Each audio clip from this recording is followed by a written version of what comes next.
కూడి వచ్చిన మీ అందరికీ కూడా ప్రభు అయిన యేసుక్రీస్తు నామములో శుభములు వందనాలు. ప్రైజ్లాడండి. అంతేకాదు నా తోటి బలిపీఠ సేవకులైనటువంటి మీ అందరికీ కూడా ప్రత్యేకమైనటువంటి వందనాలు. మరి ఈ దినము నన్ను ఈ స్థలానికి ఆహ్వానించినటువంటి దయాకర్ పాస్టర్ గారికి, అమ్మగారికి కూడా నా ప్రత్యేకమైన వందనాలు తెలియజేయుచున్నా. మరి ముఖ్యంగా పాపకి నా దీవెనలు. గనుక చక్కని పుట్టినరోజు కార్యక్రమాన్ని జరుపుకోవడానికి దేవుడు అవకాశం ఇచ్చాడు. నిజమే, ఈ రోజున బిడ్డలు మనకి ఇచ్చుట అది మనకు ఆశీర్వాదం. దేవుడు మనకి ఇచ్చినటువంటి ఆశీర్వాదకరమైనటువంటి ఆ బిడ్డలను దేవుని దయలో, మనుషుల దయలో, అంతేకాదు సేవకుల యొక్క దయలో దినదినము ఆ బిడ్డలు వర్ధిల్లాలని మనమందరం కూడా ఆశపడి వచ్చి ఉన్నాం. అయితే నేను ఎక్కువసేపు మాట్లాడను, కానీ నాకు ఇవ్వబడినటువంటి 10 నిమిషాలలో 5 నిమిషాల్లో నేను ముగించి మరలా మా ప్రాంతంలో జరుగుతున్న, మా మందిరంలో జరుగుతున్న ఆరాధనలో నేను వెళ్ళాలి. గనుక ఖచ్చితంగా ఏదైనా ఒక కార్యక్రమం అంటే రైట్ టయానికి రావడానికి దేవుడు నాకు ఇచ్చాడు ఆధిక్యత. రైట్ టయానికి వెళ్తాను, రైట్ టయానికి. మరి దేవుడు మొదటగా వెళ్ళిన వారిని, యాకోబుని దేవుడు దీవించాడు. గనుక ఆ విధంగానే దేవుడు దీవించుకుంటూ వస్తున్నాడు. దేవునికి స్తోత్రం. అయితే పరిశుద్ధ గ్రంథంలోంచి ఒక మాటను మనం జ్ఞాపకం చేసుకుందాం. లోకా శుభవార్త 2వ అధ్యాయము 52వ వచనంలో ఉన్నటువంటి మాటను ఒకసారి మనం జ్ఞాపకం చేసుకుందాం. లోకా శుభవార్త 2వ అధ్యాయము 52వ వచనము. దయచేసి ఎవరైనా. యేసు జ్ఞానమందును వయస్సునందును దేవుని దయందును మనుషుల దయందును వర్ధిల్లుచుండెను. దేవునికి స్తోత్రం చెబుదాం. హల్లెలూయా. సర్వశక్తుడైనటువంటి మన దేవుడే మనుషుల దయ అవసరం వచ్చింది, దేవుని దయ అవసరం వచ్చింది. అంతేకాదు దినదినము వర్ధిల్లడం అనేది ఈ అంచు దినాలలో చాలామంది, నాకు తెలిసినటువంటి చాలామంది బిడ్డలు ఉన్నారు.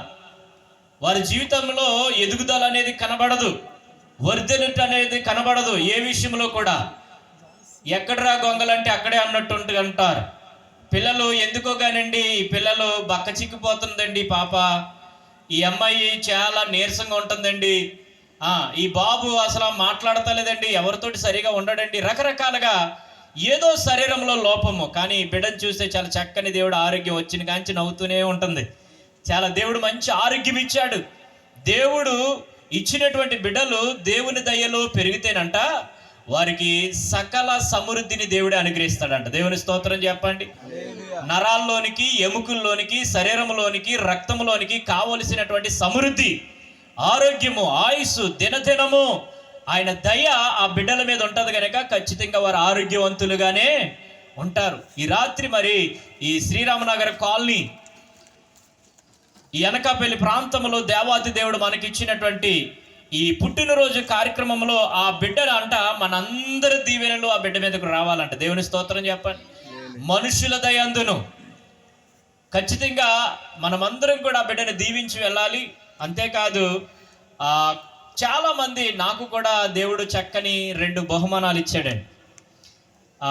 కీర్తన గ్రంథంలో అంటాడు కదా, గర్భఫలము యెహోవా అనుగ్రహించు స్వాస్థ్యము, గర్భఫలము ఆయన ఇచ్చు బహుమానం అంటాడు.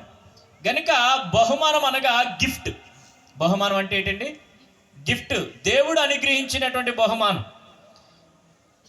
లేదండి మా తల్లిదండ్రుల ద్వారా, మా తల్లిదండ్రుల వల్లే ఆ బిడ్డలు పుట్టారు అంటే ఈ దినాన్ని చాలా మందికి ఇంకను పిల్లలు కలగలేదు.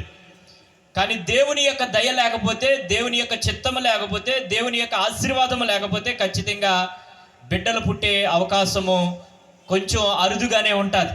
కానీ దేవుని యొక్క కృపను బట్టి నేను ఎక్కడికి వెళ్ళినా చెప్తుంటాను, మా తాతలు 7 అన్నదమ్ములు, మా నాన్నగారు 4 అన్నదమ్ములు, మేము 6 అన్నదమ్ములు. ఎక్కడ కూడా ఆడపిల్లలు లేరు. నేను అడిగాను, అయ్యా వివాహం అయిన నెల రోజుల తర్వాత నుంచి ఇంక స్టార్ట్ చేస్తారు అనేక అన్యజనులు లేదా క్రైస్తవ బిడ్డలు, నాయకులు. అయ్యా ఎవరు అడక్కముందే నాకు ఏ బిడ్డలను ఇస్తున్నావు, నువ్వు మరి బయలుపరచండి అని అడిగితే నీకు 2 కుమార్తెలను ఇస్తున్నానని దేవుడు మాట్లాడాడు. దేవుని స్తోత్రం చెప్పండి. ముందుగానే వారు పుట్టక ముందే వాడి పేర్లు కూడా ఇచ్చాడు. మేరీ గ్రేస్ అని పెద్ద పాపకు పెట్టు, సువర్ణ గ్రేస్ అని చిన్న కుమార్తెకు పెట్టు. ఈ విషయంలో మా పాస్టమ్ గారు నాతో పందెం కూడా కాశారు. మీకు ఆడపిల్లల ఆనాయం లేదు, నేను ఖచ్చితంగా పందెం కాస్తున్నాను, అవసరం అయితే తులం తాడన్న వదులుకుంటాను కానీ పందాన్ని మాత్రం వదులుకోనని చాలా పట్టు మీద నిలబడ్డది. దేవుడు నాకు ఒక దర్శనం ఇచ్చాడు, దేవుడిచ్చిన దర్శనం నిరార్థకము కాదు, నువ్వేం చేసినా పర్లేదని పందెం కాస్తే దేవుడు నన్నే గెలిపించాడు. దేవుని స్తోత్రం చెప్పండి. ఖచ్చితంగా ఆయన మాట ఇచ్చాడంటే మాట తప్పని దేవుడండి. మార్గమైన దేవుడు. మనకు ఊహ పుట్టక ముందే, మనకు ఆలోచన పుట్టక ముందే, మనకు తలాంపులు పుట్టక ముందే, మనము ఏమవ్వాలో, ఎలా ఉండాలో, ఎలా జీవించాలో, మన పిల్లల భవిష్యత్తు ఏంటో దేవుడు ఖచ్చితంగా మనకు అనుగ్రహించే దేవుడు అండి. దేవుని స్తోత్రం చెప్పండి.